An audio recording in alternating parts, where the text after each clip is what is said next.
জন্ম দরিদ্র পরিবারে। বাবার পেশা ছিল সাইকেল মেকার। ছোট থেকে বাবার কর্মেই হাল ধরেন সলাইমান আলী। তবে উদ্ভাবক হিসেবে ভূমিকা রাখছেন বিদ্যুৎ উৎপাদনে। ঠাকুরগাঁও জেলা শহর থেকে 18 কিলোমিটার পথ পাড়ি দিলেই রায়পুর ইউনিয়নের মলানী বাজার চুনিহারি পশ্চিমপাড়া গ্রামের সলাইমান আলীর বাড়িতে গেলেই চোখে পড়বে সোলার চালিত বিদ্যুতের সেচ সুবিধায় পরিচালিত হওয়া কার্যক্রমের দৃশ্য। বাবার সঙ্গে সাইকেল মেরামত করার পাশাপাশি 1997 সাল থেকে গবেষণা করে তিনি উদ্ভাবক হিসেবে সফলতা অর্জন করেন। প্রযুক্তির মাধ্যমে সোলার প্যানেল দিয়ে জমিতে সেচ, মুরগির খামার, মাছের হ্যাচারি, এসি সহ সবকিছুই চালানো হচ্ছে। এলাকার মানুষকে দিচ্ছেন বিদ্যুৎ সাশ্রয়ের সুবিধা। এতে খুশি স্থানীয়রাও।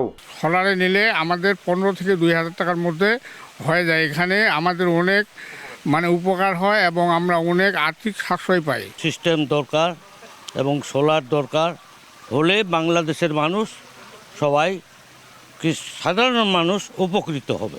এবং ধরুন যে এই যে মুরগি খামারে পানি দেওয়ার জন্য ওটাও ব্যবহার হয় সোলার দিয়ে।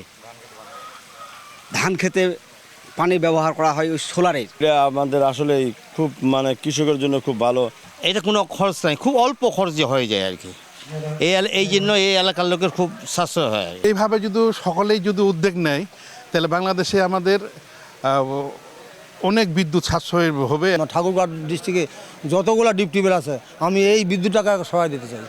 তারপর বাকি বাংলাদেশে আমি দেখব যে কোথায় কী করতে হবে, কীভাবে বিদ্যুৎ নিতে হবে সেটা আমি দেখব, যদি আমাকে দায়িত্ব দেওয়া হয়। আর অর্থনৈতিক দিক দিয়ে আমি যে বেগয় আছে, না হলে আমি আরও কিছু দেখাতে পারতাম।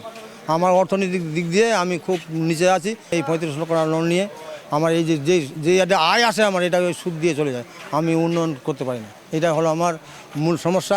সোলারের মাধ্যমে উনি আমাদের কিভাবে বিদ্যুৎ সাশ্রয় করছেন, একটি পোল্ট্রি ফার্ম সহ অন্যান্য যে সাশ্রয়গুলি করেছেন, মাননীয় মন্ত্রী মহোদয় নিজে আগ্রহ নিয়ে এসেছেন এবং স্যার আমাকে আগেও বলেছিলেন আমরা বিদ্যুৎ মন্ত্রণালয় থেকে এখানে আমরা রাইট আপও দিয়েছি। বিদ্যুৎ মন্ত্রণালয় থেকে লোকজন এসেছেন, তারা এটাকে কিভাবে প্রমোট করা যায়। তার এমন উদ্ভাবনীর খবর পেয়ে শুক্রবার সকালে বিএনপির মহাসচিব ও এলজিআরডি মন্ত্রী মির্জা ফখরুল ইসলাম আলমগীর ছুটে যান তার বাড়িতে। সব কার্যক্রম ঘুরে ঘুরে দেখেন। এ সময় সরকারের পক্ষ থেকে তাকে আরো বেশি সহযোগিতার আশ্বাস দেন এলজিআরডি মন্ত্রী। সলমান ভাই একটা অভূতপূর্ব আবিষ্কার করেছেন। সেই আবিষ্কার দিয়ে নিজের চেষ্টায়, নিজের প্রযুক্তি দিয়ে আজকে কৃষিতে এবং একই সঙ্গে মুরগির খামার, একই সঙ্গে বাসা বাড়িতে বিদ্যুৎ সরবরাহ, এই কাজগুলোতে তিনি সাহায্য করতে পারছেন। আমরা আশা করব যে আপনারা যারা শিক্ষিত মানুষ আছেন তার কাছে আরও জানবেন। আমরা সরকারের পক্ষ থেকে এইটুকু কাজ দিতে পারি, আমরা সকলের পক্ষ থেকে তার এই প্রজেক্টটিকে আরও বড় করা, জনগণের কাছে পৌঁছে দেওয়া, চেষ্টা করব। বর্তমানে তার উদ্ভাবনী সোলার প্যানেল দিয়ে জেলায় 300 একর জমিতে নিয়মিত সেচ সুবিধা নিচ্ছেন কৃষক। এছাড়াও জেলার বিভিন্ন জায়গায় মুরগির খামার, মাছের হ্যাচারিতে সেচ ব্যবস্থা সহ বাসা কিংবা ব্যবসা প্রতিষ্ঠান, টিভি, ফ্রিজ, এসি সবকিছুই পরিচালিত হচ্ছে এসব সোলার দিয়ে।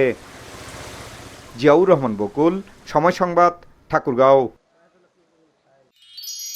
এক মিষ্টি সকাল কানে কানে কিছু গুনগুনিয়ে বলে যায়, কাছে আয় ভেসে যায় হাজার ফুলের ঠিকানায়, ছুঁয়ে দিয়ে ডুবে যায় সুগন্ধে শেষে মানায়। তিব্বত লাক্সারি সো, বাংলাদেশের রূপ।